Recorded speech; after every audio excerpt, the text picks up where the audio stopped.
벌써 다음 주가 한 해의 감사를 올려드리는 추수감사 주일입니다. 참 빠르게 지나가죠.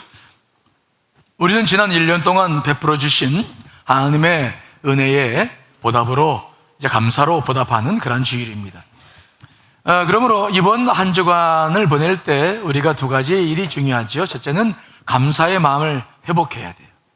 감사의 마음을 찾아야 되는 것, 이게 중요한 일이고, 또 하나 영혼을 사랑하는 마음으로 구원하는 일에 우리가 관심을 가져야 될 줄 믿습니다. 이 두 가지가 이 한 주간 동안에 우리가 해야 할 중요한 일이죠. 추수감사주일, 감사주일은 그저 몸만 오면 안 됩니다. 물질만 드려지면 안 되죠. 우리의 감사하는 마음이 온전히 드려져야 그 예배가 하나님께서 기뻐하시는 예배가 되기 때문에 여러분들 마음에 감사한 마음이 먼저 회복돼야 돼요. 자, 여러분에게 있어서 감사란 어떤 의미가 있습니까? 감사란 내가 받은 것에 대해서 상대방에게 고마움을 표현하는 것이라 우리가 생각을 하는데 맞는 말이죠. 우리가 일반적으로 감사를 그렇게 생각을 해요. 그런데 이 감사를 좀 더 깊이 생각하다 보면은 감사의 그런 의미와 더불어 감사의 중요한 기능이 하나 있음을 알게 되죠. 그래서 무엇일까요? 이 감사라고 하는 것은 감사를 하는 사람으로 하여금 감사하는 마음을 표현하는 것이지만, 그렇게 감사를 표현한 사람들에게는 어떤 일이 벌어지냐면 자기가 있어야 할 자리, 위치가 어디인가를 발견하고 돌아오게 하는 힘이 있어요.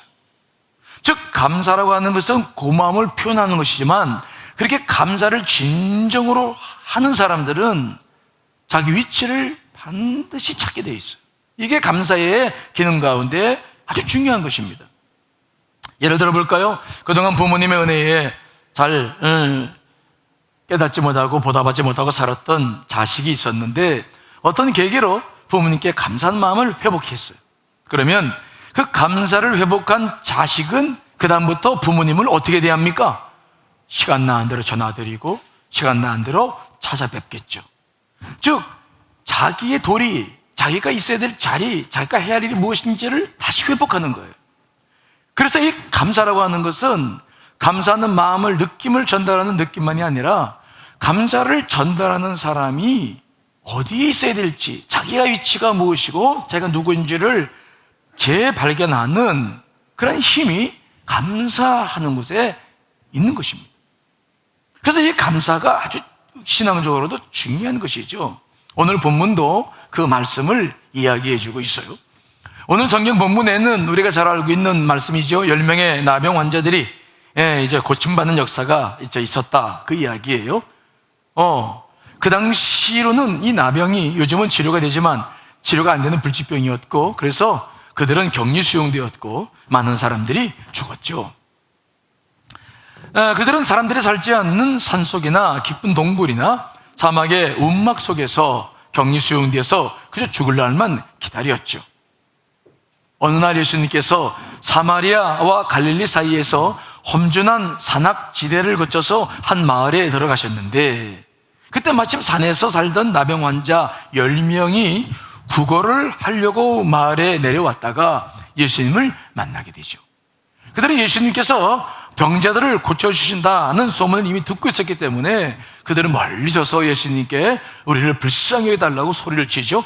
자, 오늘 본문 11절로 13절에 있는 말씀 읽어보겠습니다. 시작. 예수께서 예루살렘으로 가실 때에 사마리아와 갈릴리 사이로 지나가시다가 한 마을에 들어가시니 나병 환자 10명이 예수를 만나 멀리 서서 소리를 높여 이르되 예수 선생님이여 우리를 불쌍히 여기소서 하거늘. 집단 생활을 하던 이 나병 환자들은 혼자 다니면 사람들이 부정하게 여겨서 돌로 던지니까 집단으로 행동을 했는데, 이 사람들도 지금 예수님이 그 마을에 들어갔을 때에 구걸을, 음식을 얻기 위해서 그 마을에 들어오셨다가 이제 예수님을 본 거죠. 그러나 그들은 정상인들과는 가깝게 근접할 수가 없기 때문에 멀리 서서 소리만 치었습니다. 예수 선생님이여 우리를 불쌍히 여기소서. 근데 놀라운 사실은 무엇입니까? 10명의 나병 환자들이 예수님을 바라보며 소리만 쳤을 뿐인데 예수님께서는 그들의 병을 고쳐주시죠. 자, 14절 말씀 읽어보겠습니다. 시작. 보시고 이르시되 가서 제사장들에게 너희 몸을 보이라 하셨더니 그들이 가다가 깨끗함을 받은지라. 예수님께서 그들을 만나서 안수하시거나 뭐 다른 액션 하신 게 아니에요. 그냥 가서 제사장에 보여라. 그들이 병 낫고자 하는 마음을 보시고 가라. 그러나 이 문둥병과 같은 이런 병들은 다시 세상에 돌아가려면은 제사장의 제가를 확인을 받아야 되기 때문에 가서 제사장에 보여라. 가다가 나을 것이다. 제사장에 보여라. 이렇게 말씀하신 것이죠. 아마 그들이 처음 예수님의 이 말씀을 들었을 때에는 긴가민가 했을지 몰라요. 근데 정말 그들이 가다가 보니까 어느 날 봤더니 서로 얼굴을 쳐다보는데 얼굴이 달라지는 거죠. 문둥병은 굉장히 흉측하잖아요. 이제 신경이 마비되기 때문에 어디 떨어져 나가도 감각이 없는 거잖아요. 근데 그들이 얼굴을 보니까 썩은 피부들이 회복되고 새살이 돌아다니고 사람들이 마치 어린아이처럼 새살이 돋는 거죠. 놀라운 일이죠. 서로 보면 놀라는 거죠. 정말 예수님의 말씀대로 그들이 가다가 깨끗하게 병이 나은 거예요. 얼마나 기쁘고 즐거웠겠습니까? 그들은 서로 보면서 소리 지르고 막 감사하면서 했을 거예요. 그런데 문제는 무엇입니까? 분명 10명이 다 고침받았는데 감사를 표현했던 사람, 정말 감사하는 마음을 가진 사람은 딱 한 사람이었어요.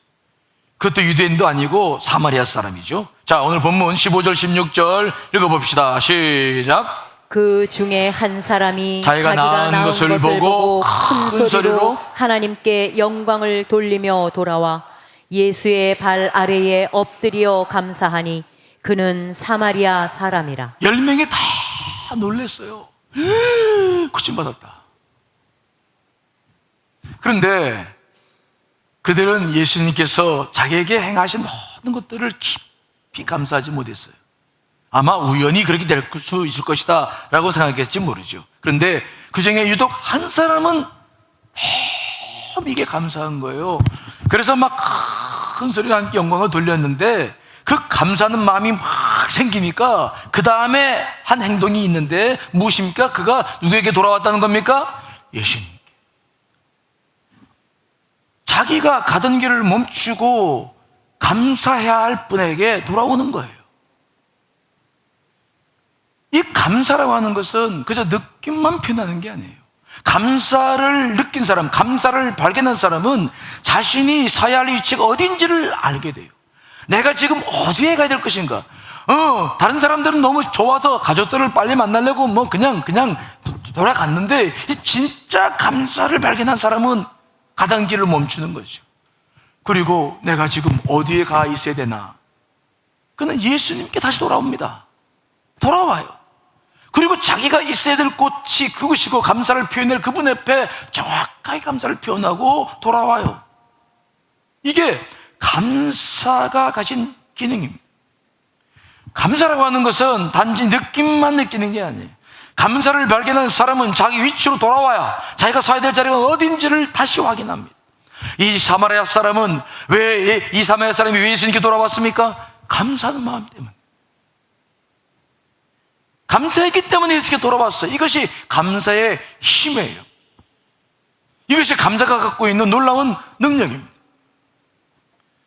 감사는 우리가 있어야 할 자리가 어딘지를 발견하고 다시 돌아오게 만들죠. 이게 감사의 힘이라는 거예요. 어느 60대 가까운 부부가 있었어요. 부부가 사이가 좋지 않았습니다. 왜냐하면 남편이 날마다 친구들을 좋아하고 술을 좋아해가지고 밖으로 돌아왔기 때문이죠. 가족의 생계와 자녀 교육은 지난 결혼 30년 동안 다 아내가 도맡아 했습니다. 그러니 얼마나 부부관계가 안 좋았겠어요. 그날도 이 남편이 술을 거나하게 먹고 새벽녘에 돌아왔는데 돌아와서 이제 잠을 자려고 누웠는데 잠이 오지 않아요. 평소 같으면 그냥 잠에 골아떨어졌던데 그날은 잠이 오지 않아서 뒤척거리다가 일어나서 물을 마시려고 주방을 향했습니다. 주방에 가서 물 한 잔 먹고 다시 돌아오다가 보니까 자기 아내가 자기를 기다리다가 거실 소파에서 그냥 누워서 자는 거예요. 근데 그날따라 쇼파의 노예는 아내를 보니까 얼마나 마음이 치근하게 여겨지는지.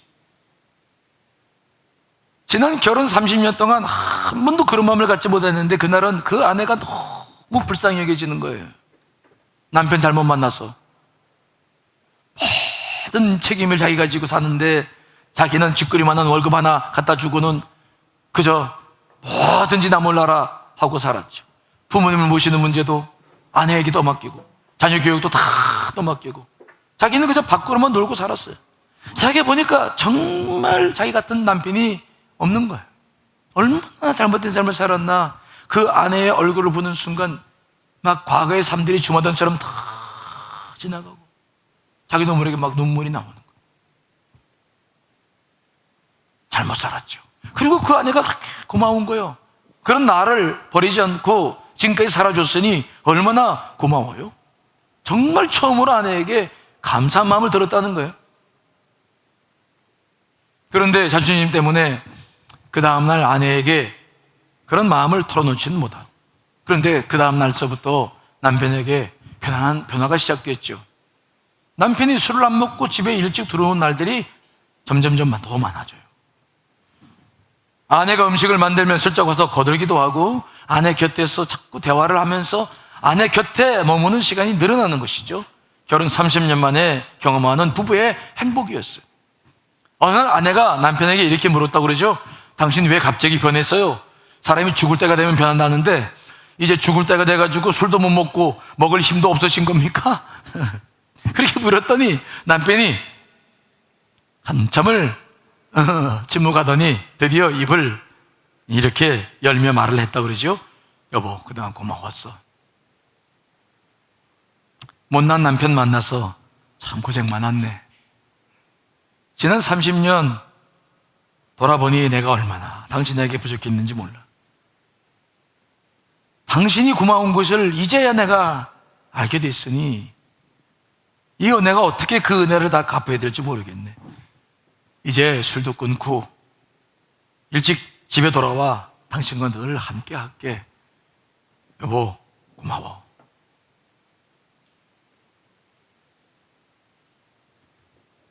아내가 얼마나 고마운지를 알게 된 남편은 자신이 있어야 될 자리가 가정이라는 사실을 깨달아요. 그리고 이제 가장으로 살기 시작하는 거예요. 사람들은 감사를 발견하면 자기 자리를 찾아요. 고생하던 아내를 보며 감사한 마음을 발견한 남편은 이제 자기 자리가 어딘지를 분명히 알았어요. 하나님께 감사를 발견한 사람들도 마찬가지입니다. 하나님의 은혜로 살고 있음을 알고 있는 사람들은 한이 앞을 떠날 수 없죠. 감사란 이렇게 자기 자리를 찾게 하는 힘이 있어요.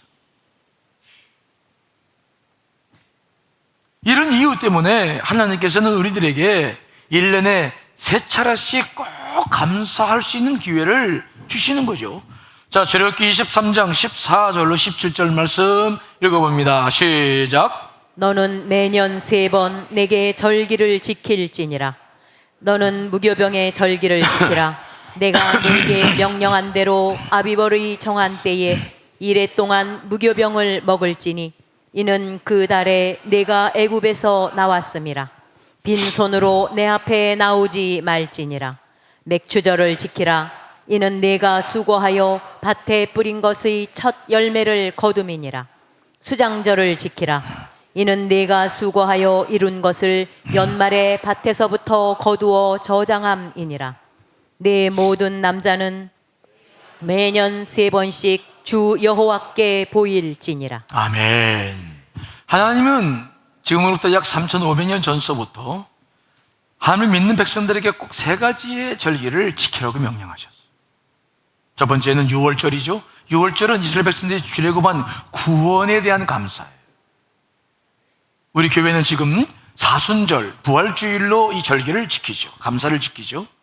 두 번째로는 우리가 지난 7월 달에 했던 첫 열매를 거두는 맥주감사주일.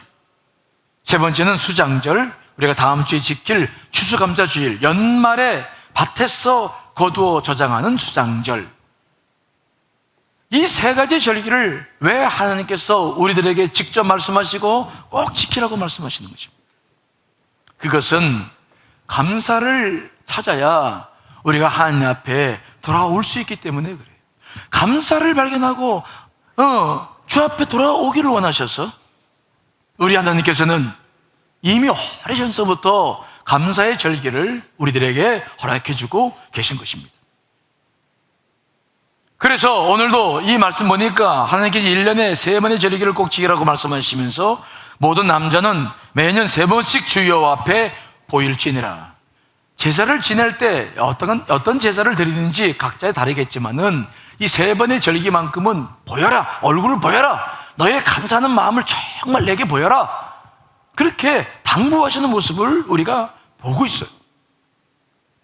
세상에서 분주하게 살던 사람들을 하나님 앞에 서게 하는 것은 감사밖에 없어요. 정신없이 살던 사람들, 그러나 정말 이 모든 은혜가 주로부터 왔다는 사실을 깨닫기 시작했을 때 우리는 주 앞에 돌아와 감사하지 않을 수가 없는 거죠. 그래서 예수님께서도 하나님께서도 우리들에게 이미 이 감사에 대한 강조를 하고 있는 것을 보는 거예요.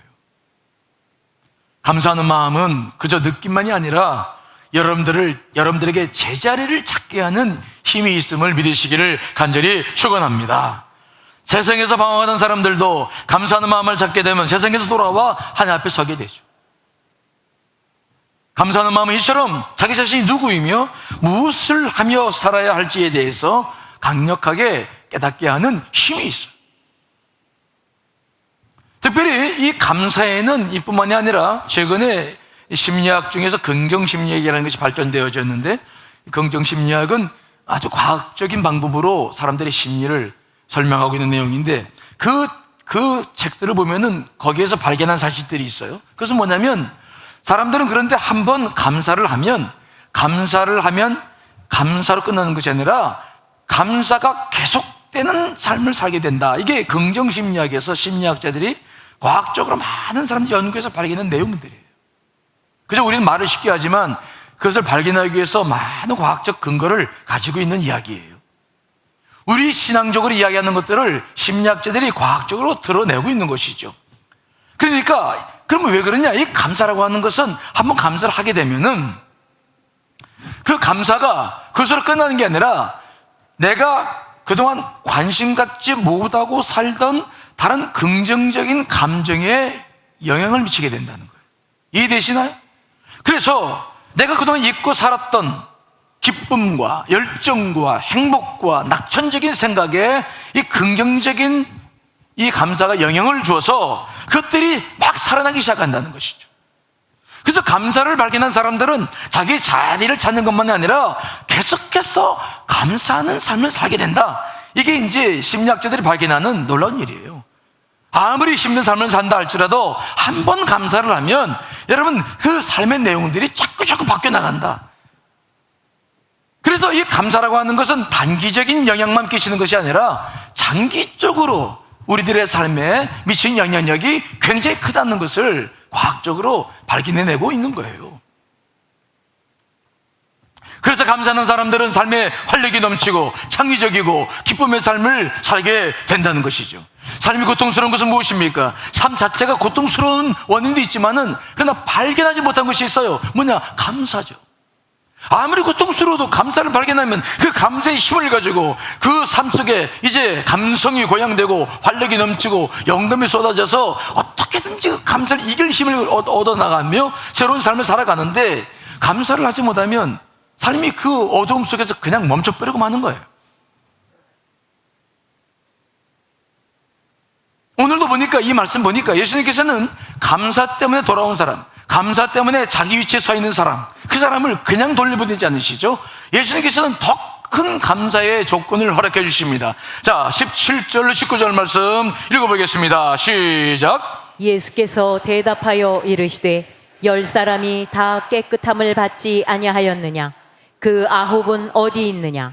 이 이방인 외에는 하나님께 영광을 돌리러 돌아온 자가 없느냐 하시고 그에게 이르시되 일어나 가라 내 믿음이 너를 구원하였느니라 하시더라. 아멘. 예수님이 돌아온 사람에게 뭘 합니까? 아홉은 어디 갔느냐? 아심을 표현했습니다. 하지만 돌아온 사람에게 무엇을 합니까? 그는 이미 나병이 고침 받았지만 그러나 예수님께서는 그에게 그의 영혼까지 구원하시는 은혜를 더해 주시는 줄 믿습니다. 내 믿음이 너를 구원하였느니라. 감사를 했더니 더 큰 은혜가 그에게 주어지는 것이죠. 이제 그 사람은 더 이상 환자가 아닙니다. 죄인이 아닙니다. 모든 것이 정상적으로 회복되어졌어요. 이제부터는 그가 한 번도 누리지 못했던 진짜 행복이 무엇인지를 경험할 수 있는 기회가 주어진 것입니다.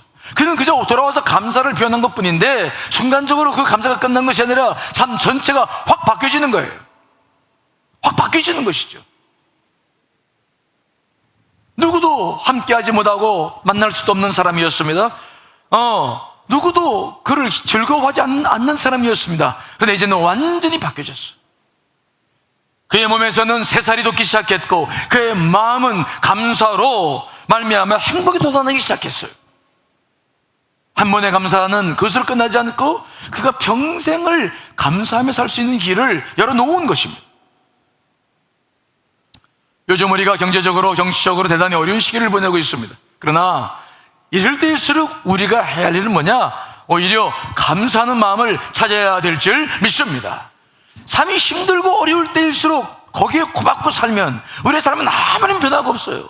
근데 감사를 찾으면 삶이 달라지는 것입니다. 이게 성경적인 가르침이에요. 근데 이런 가르침은 오늘 예수 그리스도께서 행하시는 일 속에만 내려지지 않고 구약의 성경에도 보면 몇몇 가지의 일들이 있는데 오늘 저는 그 중에서 사무엘 선지자를 여러분께 소개하고 싶어요. 사무엘은 엘리 제사장 시대에 태어나서 영적으로 대단히 어두웠던 시기를 보냈습니다. 그 당시에는 하나님의 말씀도 희귀했고 이상도 보이지 않았습니다. 사무엘은 그 어려운 시대에 태어나서 마지막 사사로서의 삶을 살았는데 굉장히 지혜롭게 그 시대를 잘 이끌어가죠. 그런데 이 사무엘 상하를 쭉 보면 사무엘에 관계되는 것을 쭉 보다 보면은 사무엘이 그 어두운 시대를 살아가면서 민족을 이끌었던 가장 중요한 정신을 하나 발견하게 되는데 그것은 바로 뭐냐? 적극적으로 감사를 끼워나가는 거죠. 이게 사무엘이 그 어두운 시기를 극복해 나가는 방법이었어요. 사무엘 우리가 말씀을 쭉 4장, 5장, 6장 쭉 보다 보면은 이스라엘 민족은 처절한 패배에 빠집니다. 엘리 제사장 때에 그의 아들이 홈리와 비느하스가 하나님의 허락도 받지 않고 블레셋과 전쟁을 할 때 언약궤를 가지고 나갔다가 3만 명이 죽어요. 정말로 놀라운 그 슬픔이 패배가 그 민족 속에 깊이 들어와 버리고 그 민족은 이미 우상 숭배를 했고 하나님의 손에서 떠났습니다. 더 이상 하나님께 기대할 수 없을 만큼 흑암에 깊이 들어와 있었어요. 근데 그때 사무엘이 뭘 한 줄 아십니까? 그가 정말로 그 어려운 민족을 일깨워 나가고 시도해 나갈 때 그가 하는 가장 큰 노력은 무엇이냐면 감사를 회복하는 거죠. 감사. 자, 어떻게 그가 감사를 회복할까요?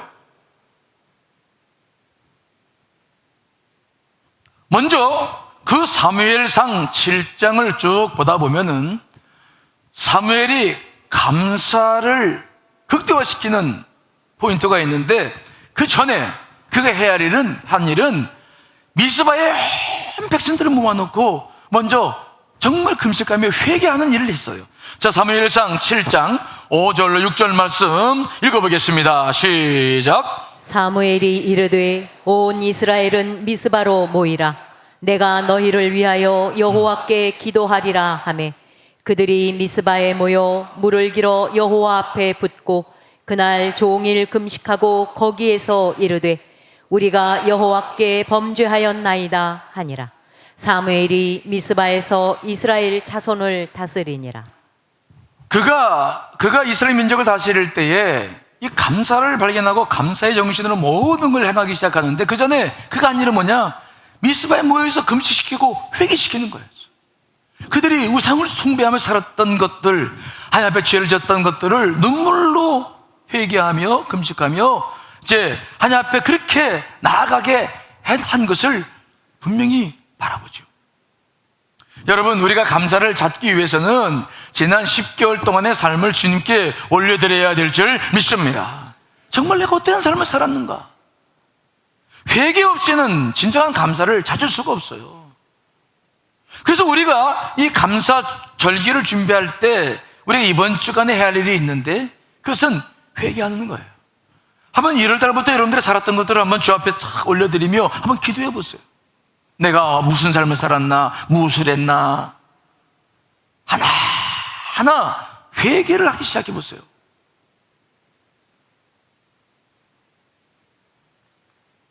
그런데 신기한 것은 뭐냐? 여러분들이 늘 경험할 거예요. 회개하시는 분들은 알 겁니다. 오늘 이 사무엘의 영적 원리를 알 거예요. 그런데 신기한 것이 회개를 진정으로 하잖아요?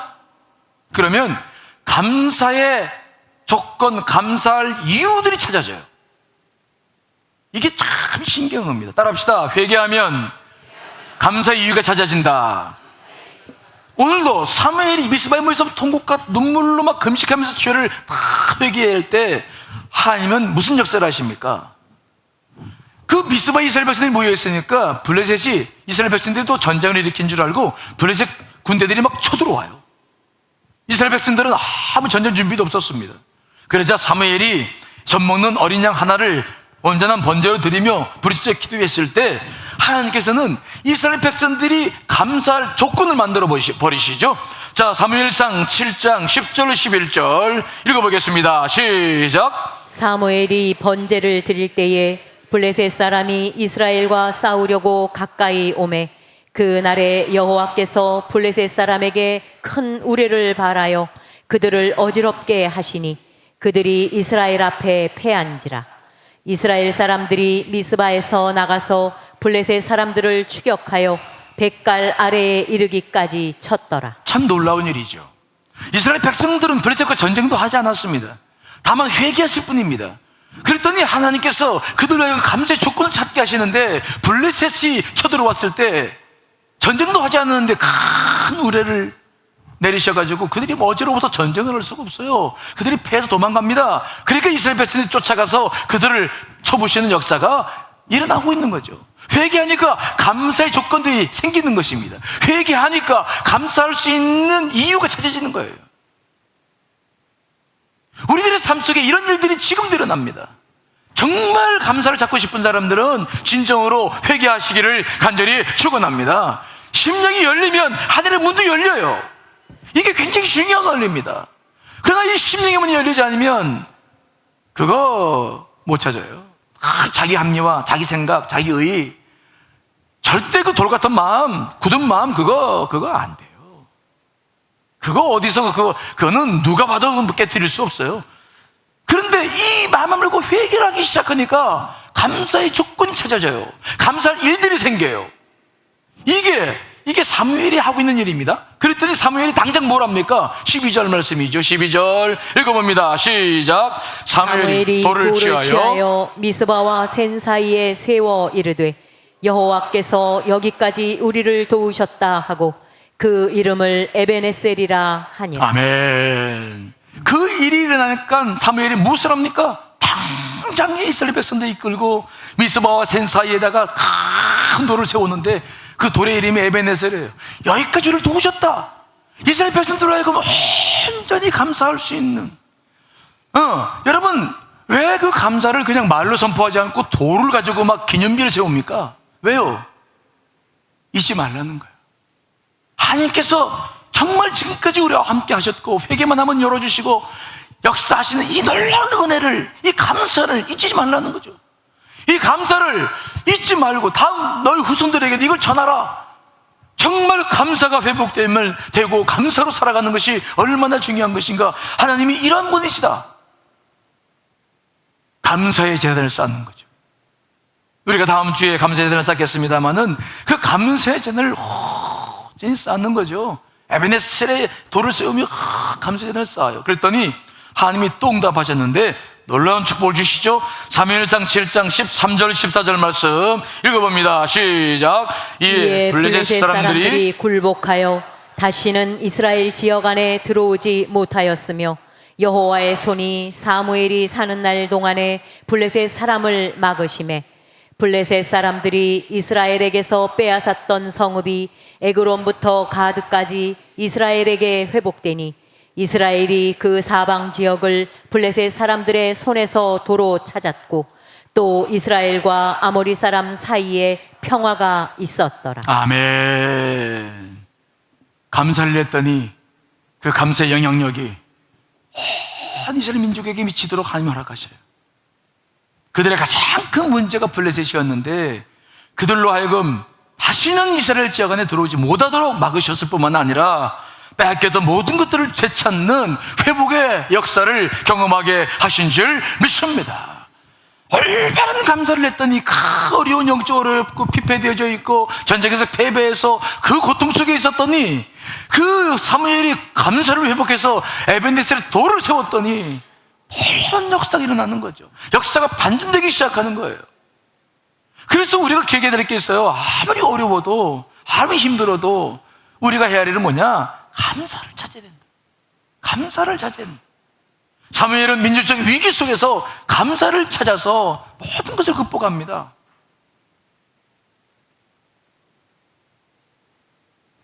사랑의 원자탄으로 알려진 손영원 목사님은 1948년 여순 반란 사건 때 복도들에게 장남 동익문과 차남 동신이를 이뤘어요. 복음을 전하다가 그것도 두 아들이 그냥 차남과 둘째 아들이 그냥 죽은 거죠. 여러분 같으면 그때 어떤 반응을 보일게요? 저 같아도 막 이게 하나님이 살아계신가 안 살아계신가 이거 정말 막 얼마나 많은 슬픔을 가지고 그 시기를 보냈겠습니까? 그런데 손영원 목사님은 이 영적 원리를 잘 알고 계셨어요. 그분은 1948년 10월 27일 아침 여수 예양원 교회에서 두 아들의 장례를 드리면서 9가지의 감사 고백을 하셨죠. 첫째는 나 같은 죄인의 혈통에서 순교의 자식들을 나오게 하셨으니 감사합니다. 많은 성도들 중에서 이런 보배들을 주께서 하필 내게 주셔서 감사합니다. 삼남 삼녀 중 가장 아름다운 두 아들 장자와 차자를 바치게 된 축복을 감사합니다. 한 아들의 순교도 귀하다 하거늘 두 아들의 순교에 하나님께 감사합니다. 예수 믿다가 누워 죽는 것도 큰 복이거늘 전도하다 총살 순교당함에 감사합니다.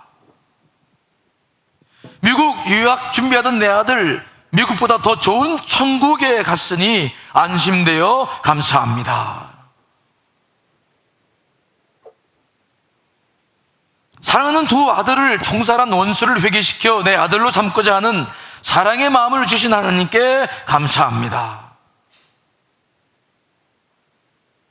두 아들의 순교로 무수한 천국의 아들들이 생길 것이 믿어지니 감사합니다.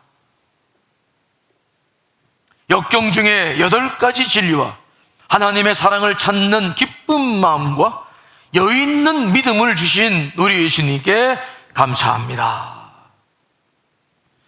손 목사님은 분수에 넘치는 과분한 큰 복을 주신 하나님께 모든 영광을 돌립니다 라고 고백을 마치셨죠.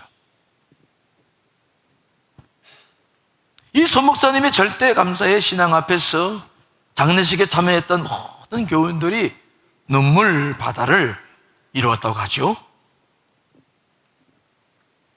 오늘 저와 여러분이 이렇게 극단적인 비극 앞에서 하나님께 감사의 제단을 드리는 일들은 극히 드물 겁니다. 그래서 손영원 목사님이 믿었던 그 하나님이 바로 오늘 저와 여러분이 믿는 하나님이심을 잊지 않으시기를 간절히 축원합니다.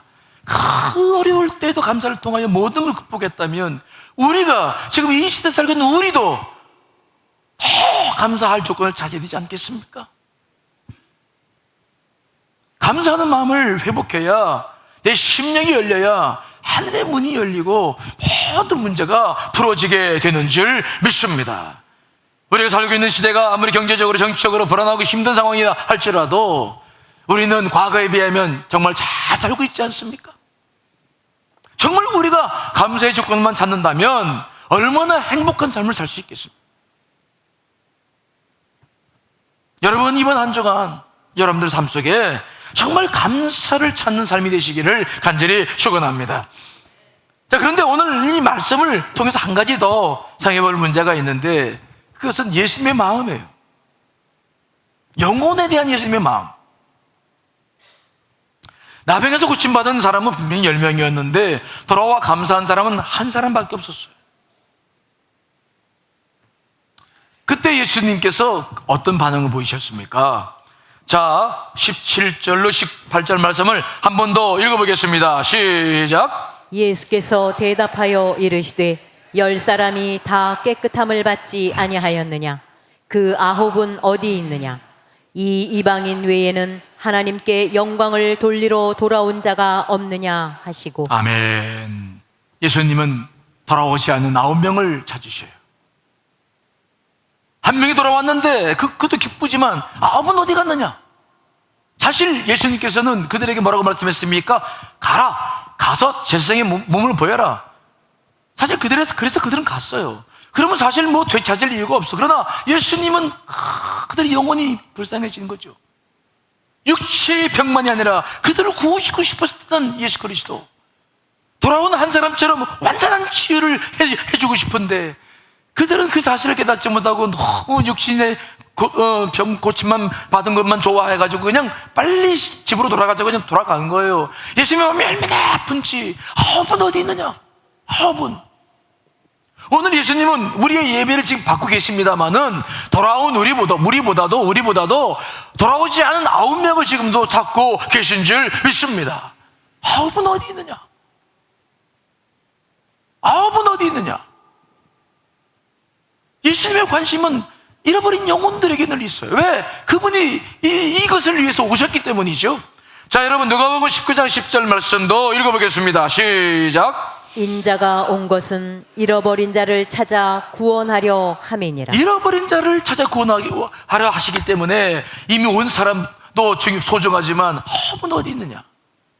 그 영혼들을 소중히 여기시는 예수님의 이 마음이 참 이 말씀 속에 깊이 들어있어요. 9은 어디 있느냐?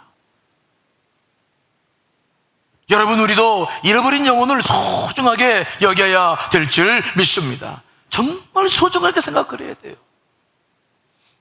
제가 언젠가 드린 예화입니다만은 한 번 더 예화를 드리겠습니다. 어느 휴일에 한 가족이 차를 타고 나들이를 나갔다가 교통사고를 당했어요. 다른 사람은 괜찮은데 아들이 심하게 다쳤어요. 근데 그곳은 시골 병원이라 가족이 있던 수혈이 많지 않아서 혈액이 많지 않아서 수혈이 급하게 필요했는데, 그래서 아빠가 수혈을 받으려고 하니까 아빠가 아들이랑 맞지 않아요. 보니까 5살 된 딸이 피가 맞았어요. 딸의 피가 필요했어요. 그래서 아빠가 딸에게 그렇게 이야기를 했죠. 딸아, 내 피를 오빠를 위해서 줄 수 있겠니? 그랬더니 5살 된 딸이 한참 망설이더니 얼굴이 굳어지더니 아빠한테 이렇게 얼굴 쳐다보더니 말합니다. 네. 그래서 즉시 여동생의 수혈을 받아서 응급수술이 이루어졌어요. 그 덕분에 오빠는 생명을 얻게 되었어요. 수술을 다 마친 후에 아빠가 침대에 누워있는 딸에게 가서 말했습니다. 딸아, 내 피 덕분에 오빠가 생명을 되찾았구나. 고맙다. 그때 딸의 눈에는 눈물이 흐르고 있었습니다. 잠시 침묵이 흐른 뒤 그 딸이 아빠에게 이렇게 묻는 거예요. 근데 아빠, 난 언제 죽어요? 그 말을 들은 아빠가 놀랬어요. 아니, 죽다니 네가 왜 죽는단 말이냐? 아니, 내 피를 오빠에게 줬으니 난 이제 죽게 되잖아요. 아니, 그러면 너는 네가 죽는 줄 알고 내 피를 오빠에게 줬단 말이냐? 네. 그 말을 들은 아빠가 얼마나 그 딸이 사랑스러운지 그냥 꼭 안아줘. 눈에는 끊임없는 눈물이 흘리면서 감격한 거죠. 자기 생명보다 오빠의 생명을 더 사랑해서 자기 피를 줬다. 그보다 더 큰 사랑이 어디 있겠어요? 여러분, 가장 중요한 것은 영혼입니다. 예수님께서 그 영혼을 위해서 이 땅에 오셨고 자기 피를 내어주셨어요. 정말 우리도 내 피를 내어주는 것 같은 중심을 가지고 영혼들을 사랑하고 돌보고 정말 그들에게 구원을 선물로 주어야 될 줄 믿습니다. 우리가 이 추수감사주의를 보내면서 그래서 이번 주에는 두 가지를 여러분 관심 가졌으면 좋겠어요. 첫째는 뭡니까? 뭐를 찾자고요? 감사를 찾으세요. 깊이 진정으로 돌아보십시오. 회개하십시오. 마음이 열려야 다 모든 게 열립니다. 또 하나, 정말 감사한 중심으로 영혼을 우리가 찾아 또 노력한다면 아마 이번 주일, 다음 주일 추수감사 주일은 정말 하늘에서 영광의 잔치가 벌어지고 또 이 땅에서도 큰 축복의 잔치가 열리게 될 줄 믿습니다. 여러분 모두에게 이런 은혜가 있는 한 주간 되시길 간절히 축원합니다.